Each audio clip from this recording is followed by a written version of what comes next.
What's going down, everybody? Welcome back to another top 5 in 5 right here on Commander Cookout. Today, the top 5 Lord of the Rings commanders that have great story arcs. Before we get to it, don't forget we're brought to you by FusionGamingOnline.com, your source for all your Lord of the Rings Tales from Middle-earth needs. You can use CCO Summer promo code to get 5% off on your whole purchase. Great deal. If you want to help inspire lists like this, you go to patreon.com/CCO podcast, get into our Discord, get onto the credits of our shows. Now let's get to it with number 5. My number 5 card is Baragon of the Guard. Like Pippin, he was a guard of the Tower of Minas Tirith and is presented with some very difficult decisions in the Return of the King novel, where he has to choose other soldiers or is Captain Faramir. Really tough stuff, really great read.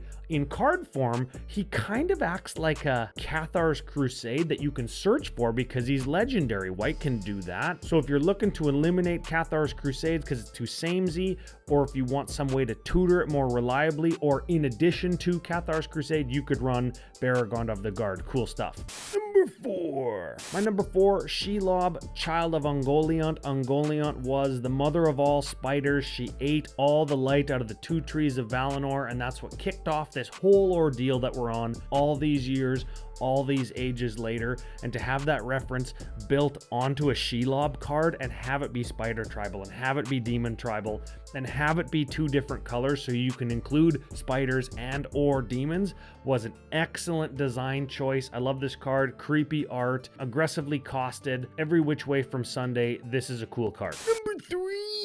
Number 3 is Sauron, Lord of the Rings, and or any of the other Sauron cards that we have.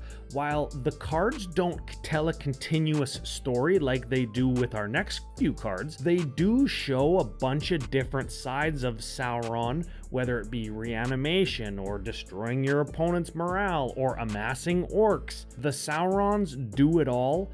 And I chose Sauron, Lord of the Rings, because it's right in the name. This is the biggest one, the 9/9, that gives you a 5/5 whenever you cast him. He's got ring tempts you stuff that he can do. Cool card, cool art. Again, every way you slice this, it just bleeds cool.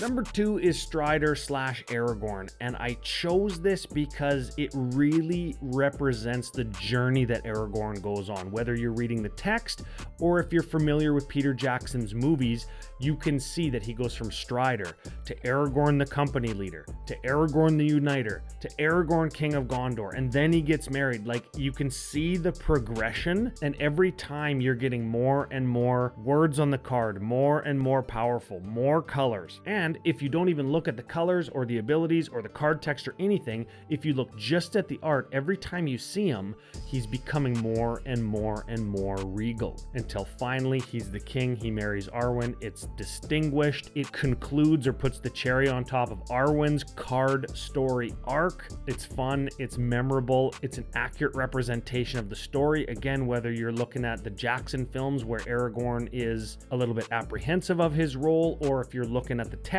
where he's very ready to assume the role of king, the 4 or 5 Aragorns that we get all exemplify that. And the number 1 flavor hit, story, commander, whatever you want to call it, is gotta be Gandalf.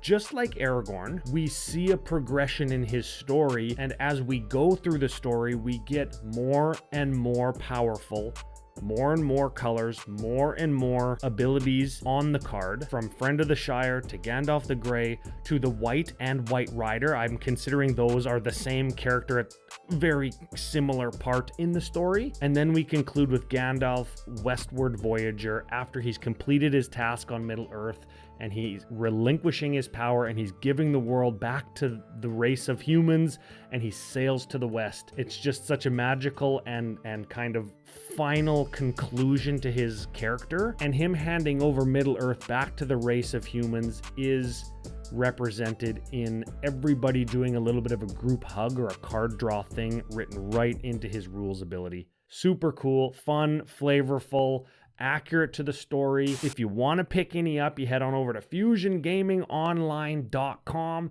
Use CCO summer promo code. You're going to get a discount on all these. If you're going to pick them up anyways, you might as well spend less money. And final big thanks goes to our biggest supporters. You're going to see a list of them right at the end of this video. If you want to help contribute to lists, add decks to the channel, and be part of the best Magic community that there is, you head on over to patreon.com/CCO podcast. I hope I made it under 5 minutes.